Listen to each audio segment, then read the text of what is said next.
Olá, na aula de hoje nós vamos falar sobre a análise do ambiente interno como uma nova etapa do processo de planejamento estratégico das empresas. Nas aulas anteriores nós falamos do macroambiente em que a empresa ou a organização está inserida. Falamos também da análise do ambiente setorial, utilizando o modelo das 5 forças de Porter. E agora nós vamos falar de uma análise interna que consiste em compreender quais são os recursos e capacidades da empresa e como eles podem ser utilizados para a formação de estratégias e para a geração de vantagens competitivas.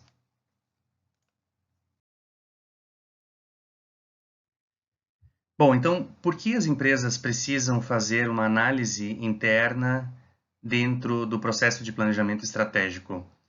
Primeiro, para compreender quais são exatamente os seus recursos e capacidades que podem ser utilizados como uma fonte de vantagem competitiva. E, claro, também para compreender quais são aqueles recursos e capacidades que precisam ser aperfeiçoados para que eles não se tornem ou não continuem sendo pontos fracos da empresa. Na sequência, como uma consequência dessa análise dos recursos e capacidades, então nós vamos estabelecer estratégias que possam explorar esses recursos e transformá-los em fontes de vantagem competitiva para a empresa. Bem, quando nós pensamos então na utilização dos recursos, nós temos que ter muito claro quais desses recursos não podem ser facilmente copiados pelos concorrentes e, portanto, esses são recursos que permitem à empresa gerar uma vantagem competitiva. Nós vamos ver na aula de hoje que aqueles recursos que podem muito facilmente ser copiados, eles têm uma pouca capacidade de gerar vantagens competitivas. E nós vamos então utilizar a visão baseada em recursos, ou Resource-Based View, em inglês, para analisar quais são esses recursos que a empresa controla que podem eventualmente ser uma fonte de vantagem competitiva. A visão baseada em recursos, ela surgiu como um contraponto ou um complemento ao modelo de Porter que vimos na aula anterior, com o argumento de que o modelo de Porter ele olha exclusivamente para o ambiente externo da empresa e ele não consegue explicar por que algumas empresas conseguem resultados melhores do que as outras. Se todas as empresas estão expostas ao mesmo ambiente, com fornecedores, com o poder dos clientes, com novos entrantes, produtos substitutos e também com os seus concorrentes, por que algumas conseguem obter resultados melhores? E a visão baseada em recursos, ela propõe que existe uma diferença entre as organizações no que se refere aos recursos e capacidades que elas possuem e que elas podem explorar para gerar vantagens competitivas.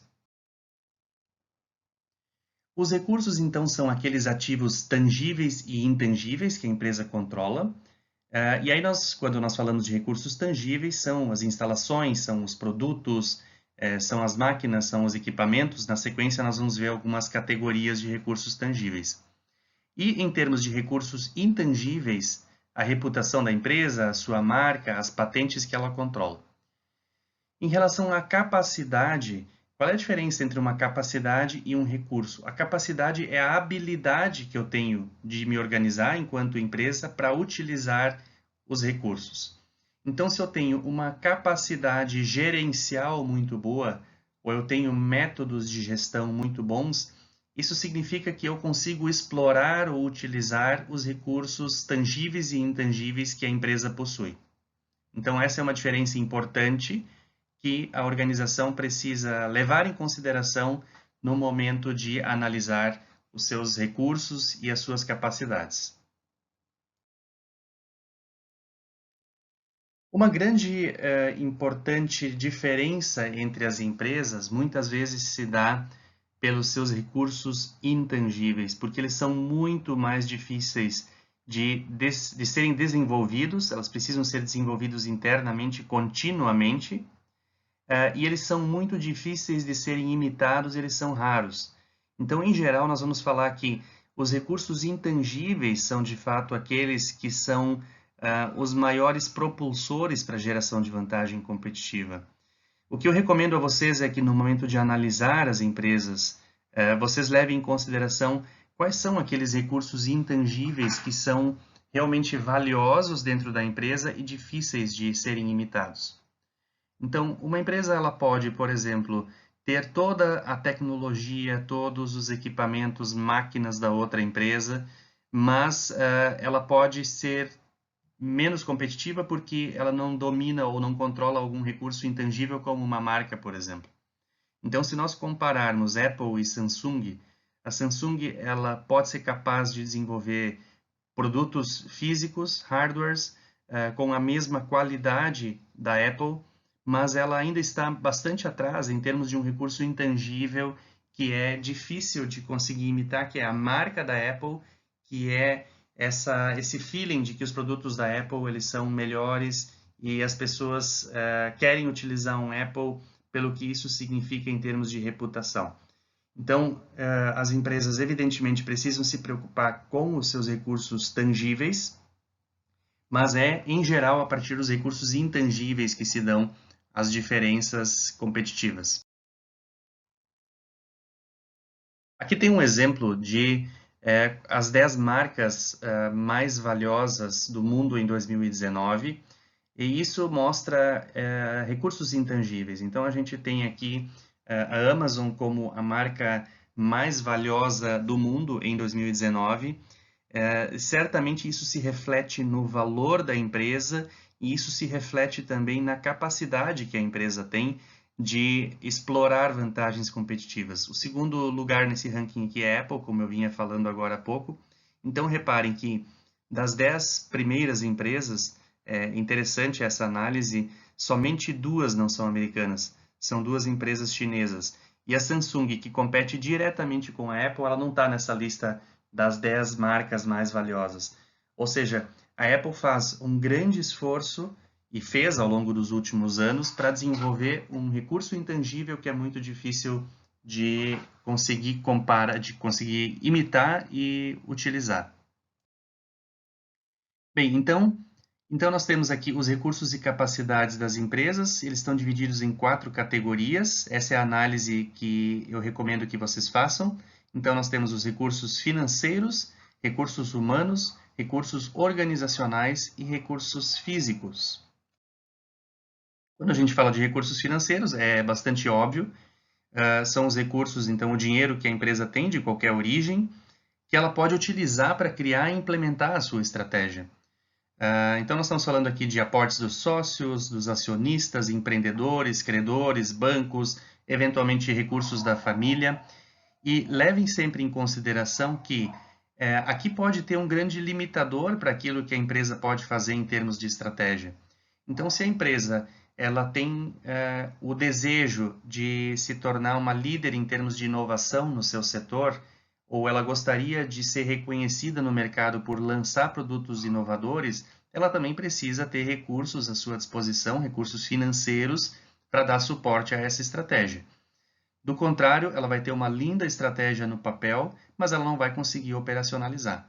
Então, aqui na análise de recursos financeiros, não é só dizer se a empresa está com fluxo de caixa positivo, se a empresa ela possui uma condição financeira razoável, mas de que forma esses recursos financeiros que ela tem à sua disposição podem efetivamente dar suporte às estratégias que serão desenvolvidas mais adiante no processo de planejamento estratégico. Então, é fundamental ter este panorama. Claro, quando nós fazemos essa análise para uma empresa terceira, no caso de um trabalho de aula, nem todos os dados vão estar disponíveis se ela for uma empresa de capital fechado, mas nós temos que conseguir entender das pessoas que nós vamos entrevistar qual é a condição financeira da empresa para eventuais estratégias que ela queira desenvolver. Inovar, por exemplo, exige que a empresa faça um investimento de um certo percentual do seu faturamento em pesquisa e desenvolvimento, que é incerto, pode não gerar aquele resultado que é esperado. Então, se eu não tiver esse recurso à disposição, eu dificilmente vou conseguir colocar em prática uma estratégia baseada em novos produtos. Depois, quase que desnecessário também falar da questão dos recursos humanos, né? É uma frase quase chave no meio empresarial dizer que são os maiores ativos de uma empresa, mas aqui eu preciso analisar em que medida a força de trabalho ou os recursos humanos que eu tenho na empresa realmente serão capazes de dar sustentação à estratégia. Então, eu não posso pensar, por exemplo, que um hotel que atua com recursos humanos, pessoas, paga um baixo salário e ele não consegue qualificar essas pessoas, que ele possa, em algum momento, implementar uma estratégia baseada na excelência do atendimento. Então, é preciso aqui conhecer profundamente as capacidades e também as deficiências da equipe. Do contrário, vai ser difícil implementar estratégias posteriormente. Então, aqui pode-se analisar programas de treinamento que a empresa tenha, desenvolvimento de pessoal, qual é a taxa de rotatividade, se ela possui ferramentas de avaliação de desempenho e o que ela faz com essas ferramentas de avaliação de desempenho. Então, é um raio-x das pessoas dentro das organizações e se isso constitui um ponto forte ou um ponto fraco da empresa. A terceira categoria de recursos internos que vamos analisar são os recursos organizacionais, que também precisam estar alinhados com as estratégias da empresa e se eles são suficientes para implementar essas estratégias. Então, inclusive as próprias estratégias, elas são um recurso organizacional. Se essas estratégias são consistentes com a missão e os objetivos da empresa. Se eu tenho uma estrutura formal que é adequada para a implementação das estratégias. Por exemplo, se os processos de decisão são eficazes. Se eu tenho uma cultura organizacional forte e que é consistente com a estratégia. Voltando ao exemplo que eu dava anteriormente, se eu tenho um hotel que tem como objetivo prestar um serviço de excelência, se diferenciar no mercado e cobrar um preço diferenciado por isso também, eu preciso ter recursos organizacionais que dão suporte. Tá? Como, por exemplo, eu quero que os meus hóspedes eles sejam rapidamente atendidos nas suas demandas, porque eu estou cobrando um preço por fazer realmente um atendimento de excelência. Se, em termos organizacionais, eu não dou autonomia para os meus funcionários tomarem decisões, então eu tenho um problema, porque eu não estou alinhado em termos organizacionais, em termos desse recurso organizacional de tomada de decisão, com aquilo que a minha estratégia propõe. Se uma pessoa que está atendendo no balcão, ela precisa consultar o seu chefe, que nem sempre vai estar disponível para tomar uma decisão num atendimento a um cliente, possivelmente essa lentidão no processo de atendimento, ela não vai gerar naquele cliente a percepção de que eu realmente tenho um serviço de excelência. Então, o que eu quero dizer é, analisem de que maneira a organização, os recursos organizacionais, eles realmente estão alinhados com a estratégia que a empresa está propondo, ou se eu preciso melhorar os meus recursos organizacionais, melhorar a estrutura formal da empresa, melhorar a questão dos departamentos, a questão dos setores, a questão dos processos de tomada de decisão, de autonomia que a empresa fornece para os seus empregados, se ela possui os incentivos corretos para premiar aqueles empregados, aqueles funcionários que estão alinhados com a sua estratégia, ou se eventualmente, depois que eu faço essa análise de recursos organizacionais, eu preciso repensar a minha estratégia porque ela não consegue ser cumprida ou atendida por meio dos recursos que eu possuo. E por último, a gente vai para os recursos físicos, também bastante óbvios. São os recursos, aqueles que são visíveis em termos de máquinas, equipamentos, em termos de estrutura operacional.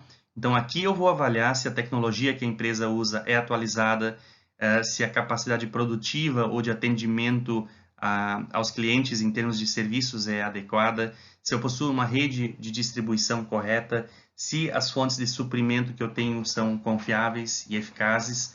Então, se a localização geográfica da empresa é boa para aquilo que ela se propõe.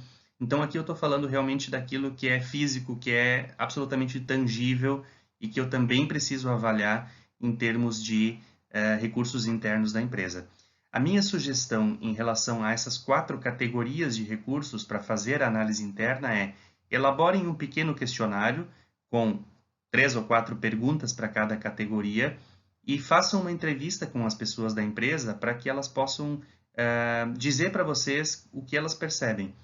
Claro, quanto mais evidências forem possíveis, conversar com mais de uma pessoa ou observar, fazer observações também é importante para quem vai entrar numa empresa que não é a sua ao fazer essa análise, procurar eventualmente documentos que a empresa possa disponibilizar. Então, essas 3 fontes de evidências, elas são importantes para fazer a análise interna. Entrevistas, observações e documentos, podendo cruzar essas informações para fazer análise dessas 4 categorias de recursos.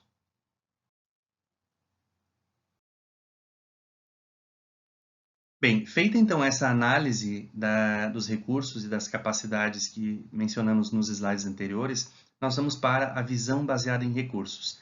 A visão baseada em recursos, ela é uma perspectiva teórica desenvolvida mais recentemente, sendo que um dos autores principais é o autor chamado Barney, Jay Barney, autor do livro Administração Estratégica e Vantagem Competitiva. E o que ele propõe na visão baseada em recursos é que nós podemos avaliar os recursos de acordo com 4 características que nós vamos explorar nos próximos slides, que é a questão do valor, a questão da raridade, a questão da dificuldade de imitação e a questão também da organização interna da empresa para explorar esses recursos. Ele chama essa ferramenta como método ou ferramenta VRIO, valor, raridade, dificuldade de imitação e organização. Como é que os recursos, então, da empresa podem gerar uma vantagem competitiva? Essa vantagem competitiva ela só vai ser sustentável se outras empresas tiverem um custo de imitação dos recursos maior do que os benefícios que elas podem obter. E se a empresa estiver organizada para explorar essas vantagens geradas por esses recursos. Então, em termos de valor de um recurso, na teoria, valor do recurso significa que o recurso habilita a empresa a explorar uma oportunidade externa ou neutralizar uma ameaça externa. Na prática, a pergunta que eu tenho que fazer é: esse recurso ele gera aumento de receita? Ele reduz custos? Ou então as duas coisas? Então, para cada recurso que nós mapeamos nas etapas anteriores, em cada uma das 4 categorias, nós vamos fazer essas perguntas aqui. Esse recurso ele é valioso no sentido de que ele me permite aumentar a receita, reduzir custos ou as duas coisas? Então, a marca Ferrari, ou se eu usar um exemplo mais próximo, mais local, a marca Supermercado Bourbon, ela permite um aumento de receita porque as empresas que têm essas marcas, elas podem cobrar um preço superior por seus produtos e serviços. Portanto, ele é um recurso valioso. Ele tem que ser percebido pelo mercado como algo que é valioso. A segunda análise que a gente vai fazer para cada recurso é o quanto esse recurso é raro. Se ele não for raro, ou seja, ele pode ser facilmente copiado por outras empresas, ou ele existe em grande quantidade no mercado, ele não vai gerar uma vantagem competitiva. Então, ele tem que ser realmente raro para que uma concorrência perfeita não se estabeleça. O que isso significa? Concorrência perfeita significa, bom, todo mundo tem o mesmo recurso e todo mundo consegue explorar esse recurso, portanto, é uma concorrência máxima, perfeita no sentido de que não há uma vantagem para uma empresa em relação à outra. Vejam, por exemplo, se uma indústria de medicamentos, uma indústria farmacêutica conseguir desenvolver um novo medicamento para o Covid-19 rapidamente, esse recurso vai ser raro. Pode até não ser raro por muito tempo, porque imediatamente os governos de todos os países vão obrigar essa empresa a abrir a fórmula para que outras copiem. Mas por um curto espaço de tempo, esse vai ser um recurso realmente raro, que não existe disponível no mercado e, portanto, ele vai permitir a essa empresa ter uma vantagem competitiva, mesmo que temporária. O terceiro elemento que nós vamos analisar no modelo VRIO, é a questão da imitabilidade. Para que uma vantagem competitiva seja sustentável, deve ser muito custoso para os meus concorrentes imitarem esse recurso. Enquanto os governos não obrigarem a empresa farmacêutica a abrir a fórmula do medicamento para o Covid, se ela conseguir desenvolver esse medicamento, ela vai ter um recurso que é difícil de imitar. Ele vai exigir o investimento de muito dinheiro por parte dos seus concorrentes para conseguir fazer a imitação. Então, recursos intangíveis geralmente são mais onerosos. Uma máquina, um equipamento pode ser imitado com uma certa rapidez, com uma certa velocidade, mas um recurso intangível como o design de uma marca ou a reputação de uma marca, como é o exemplo que está colocado da Harley Davidson, é difícil de ser imitado. O design até pode ser imitado, mas a reputação da marca é algo que é difícil porque ela é construída ao longo do tempo. Então, analise em si, esses recursos, eles são difíceis de imitar porque eles foram construídos ao longo do tempo. Isso pode dar um diferencial para uma empresa e gerar uma vantagem competitiva. Por último, não menos importante, a empresa ela precisa estar organizada para explorar esse recurso. Então, quais são as estruturas, os mecanismos de controle que a empresa tem, os incentivos que a empresa tem, para que as pessoas possam, de fato, explorar esses recursos. Um exemplo que eu acho bem bacana é da empresa 3M, que é reconhecida mundialmente pela sua inovação, pelo nível de inovação que ela possui. E numa pesquisa que nós fizemos, nós verificamos que a 3M ela possui um ambiente interno muito propício a fazer com que as pessoas inovem. Então, não adianta eu ter recursos que são valiosos, que são raros, que são de difícil imitação, se a minha organização internamente não estiver preparada para que as pessoas, de fato, possam explorar esses recursos. Isso se dá na 3M por meio de tempo para que as pessoas pensem em coisas diferentes, as pessoas participam internamente de competições por recursos para colocar as suas ideias em prática, as pessoas são recompensadas por inovações que elas conseguem gerar. Então, há toda uma organização interna para fazer com que os funcionários possam explorar os recursos que a empresa coloca à sua disposição. Então, a empresa tem lá recursos tangíveis, ela tem máquinas, equipamentos, ela tem insumos, mas ela também precisa dessa organização interna para que as pessoas possam colocar a inovação em prática. Então, sintetizando aquilo que falamos nos slides anteriores em relação ao modelo Vril. Uma organização que não possui recursos valiosos, ela está em desvantagem competitiva e o seu resultado econômico vai ser abaixo do normal. Aquela empresa que possui recursos valiosos, mas eles não são raros, eles não são difíceis de imitar, e eles são talvez não tão bem explorados pela organização, no máximo ela vai conseguir ter uma competitividade em iguais condições com outras empresas e ela vai ter um resultado econômico normal. Agora, se a empresa possui recursos valiosos e que são raros, mesmo que eles não sejam difíceis de imitar, ela temporariamente vai ter uma vantagem competitiva e ela vai ter um retorno acima do normal durante esse período de tempo.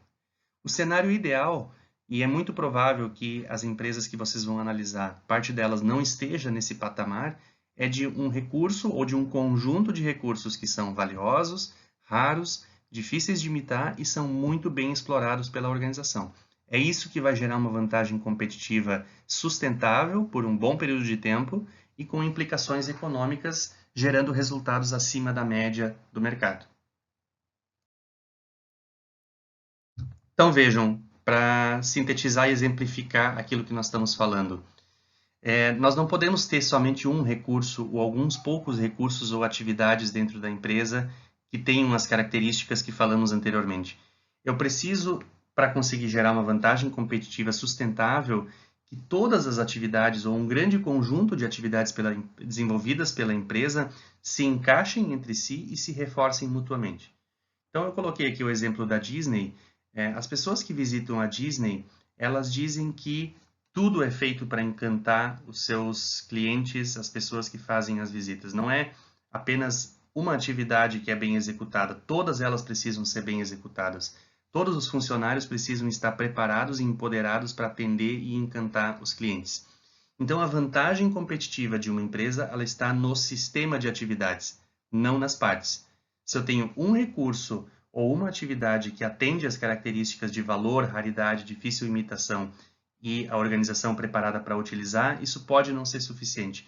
Eu preciso que haja um encaixe estratégico do conjunto de recursos da empresa, reforçando uma posição estratégica, ampliando trade-offs e gerando uma dificuldade de imitação. Então, até seria possível para uma outra organização construir algo parecido com a estrutura que a Disney tem. E isso existe em outros lugares. Mas o que é difícil é a estrutura física dos parques da Disney ela está conectada com os personagens que foram desenvolvidos ao longo de décadas, com a relação emocional que as pessoas têm com esses personagens, o atendimento é de grande qualidade, os produtos e serviços são de grande qualidade. Então, é esse encaixe desse conjunto de atividades que torna a Disney um exemplo de como explorar os recursos que ela tem à sua disposição da melhor maneira possível. Bem, e por último, finalizando então a análise do ambiente interno da empresa, nós vamos usar tudo isso que foi visto anteriormente para fazer a análise SWOT, ou análise FOFA, que é a análise de forças, fraquezas, oportunidades e ameaças. Aqui nós vamos basicamente utilizar essa matriz para encaixar as informações que nós coletamos, tanto do ambiente interno quanto do ambiente externo, classificando elas nessas 4 categorias. Algo que é positivo e que eu tenho controle é uma força do meu negócio. Algo que é negativo, mas que eu tenho controle, é uma fraqueza, mas, portanto, eu posso trabalhar esses aspectos para melhorá-los. Agora, aquilo que está fora do âmbito de controle do meu negócio é positivo, mas está fora da minha empresa, está no mercado, está no ambiente. É uma oportunidade que eu posso explorar. E aquilo que é negativo e que está externo ao meu negócio é uma ameaça, portanto, eu tenho que tentar minimizar. Nós vamos fechar essa análise do ambiente interno e externo, tudo que foi feito nos módulos anteriores, nesta matriz, de maneira a explorar e compreender muito bem quais são as forças, fraquezas, oportunidades e ameaças da empresa. Recomendo que vocês, após fazerem essas análises, vocês sintetizem nessa matriz para que vocês tenham os insumos que nós vamos utilizar na sequência, na elaboração do planejamento estratégico, ou melhor, da formulação estratégica da empresa a partir dessas informações. Recomendo de novo que vocês façam a leitura do capítulo 3 do livro do Barney, porque ele detalha todas essas informações de maneira muito mais completa do que foi apresentado nesse vídeo, e continuem trabalhando no trabalho de planejamento estratégico para entrega no grau A. Obrigado e até mais!